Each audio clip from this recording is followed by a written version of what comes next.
ఓ దేశంలో మంచిగా ఉంటే దాన్ని తీసుకోవాలి.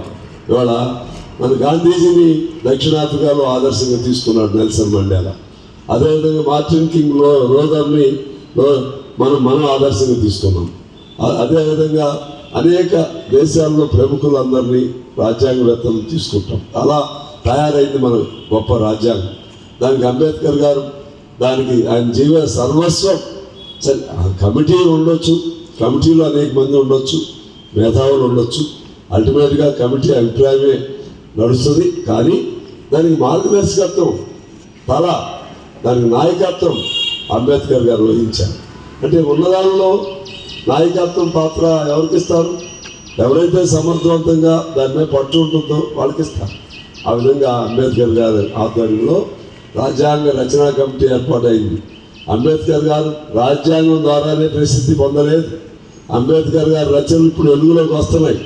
ఆయన చదువుకున్నప్పటి నుంచి కూడా స్పష్టమైనటువంటి దేశం ఏంటి, దేశంలో ఉన్న కుల వ్యవస్థ ఏంటి, దేశంలో ఉన్న జాతులు ఏంటి, దేశంలో ఉన్న మతాలు ఏంటి, ఆర్థిక పరిస్థితులు ఏంటి, ప్రతి అంశం పైన అంబేద్కర్ గారు ఆయన భావాల్ని వ్యక్తీకరించారు.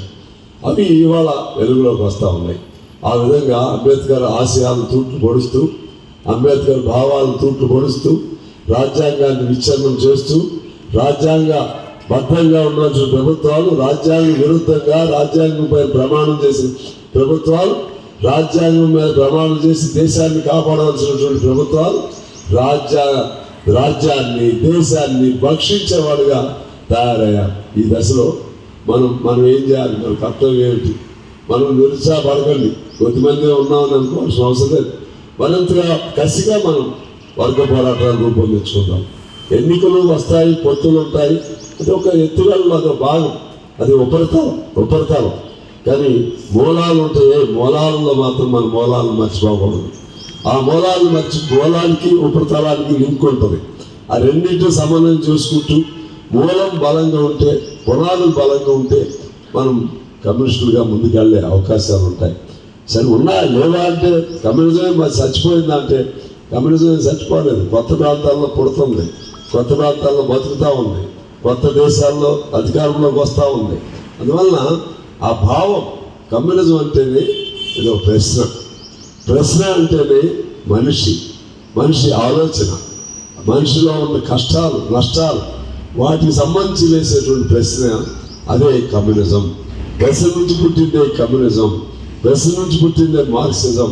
ఆ విధంగా అంతిమ లక్ష్యం మనిషి ఉన్నంతకాలం ప్రశ్న ఉంటుంది, ప్రశ్న ఉన్నంతకాలం కమ్యూనిజం ఉంటుంది. అందువల్ల దీనికి తరతమ భేదాలు లేవు, కాల పరిమితి లేదు. ఆ విధంగా ఉండే క్రమంలో మన తెలంగాణ పార్టీగా 100వ సంవత్సరం వాళ్ళు నడుపుకుంటా ఉన్నాం. ఈ 100 ఏళ్ల సందర్భంలో మనం కొన్ని నిర్దిష్టమైనటువంటి లక్ష్యాలు తీసుకుందాం. నిర్దిష్టమైన లక్ష్యాలలో భాగంగా పార్టీని మరింత ముందుకు ఎలా తీసుకెళ్లాలో, ఊరికి వేడుకలు కాకుండా దానికి సంబంధించి వేడుకలతో పాటు కొన్ని బలమైన ఆశయాలు నిర్మించుకుందాం. ఆ క్రమంలో నిన్న మేము మహబాద్ వెళ్ళాం. చాలా గారు నేను చక్కగా చేశారు, పైలాన్ బ్రహ్మాండంగా చేశారు. పాత నాయకులు గుర్తించుకునే విధంగా తేగల సత్యనారాయణ గారు విగ్రహ ఆవిష్కరణ చేసుకున్నారు. ఆఫీసులు కొత్తగా అనేక చోట్ల మళ్ళీ పునర్నిర్మాణం జరుగుతూ ఉంది. ముఖ్యంగా కొత్తగూడెంలో శాసనసభ కావాలి, దాదాపు 40-50 లక్షలు పెట్టి మళ్ళా మన దానిలాగానే అక్కడ చేస్తున్నాం. ఇది ఇక్కడ అనుకుంటే 2.5 కోట్లు అయింది. ఇప్పటికి ఇది ఇంకా అవుతూ ఉంటుంది. ఇలా అన్ని చోట్ల కూడా కొత్త ఆఫీసులు, లేకపోతే పాత ఆఫీసులు పునర్నిర్మాణం, ఇది ఒక భాగం. లోపల ఇంకా చేయాల్సినవి ఉన్నాయి. మనం పాత మర్చిపోయిన ప్రజా సంఘాలని మన శపథం పూని మరి నిర్మించుకోవాలి. మైనార్టీ సంఘాలు, అలాగే మన ఏఐటీసీలో మనం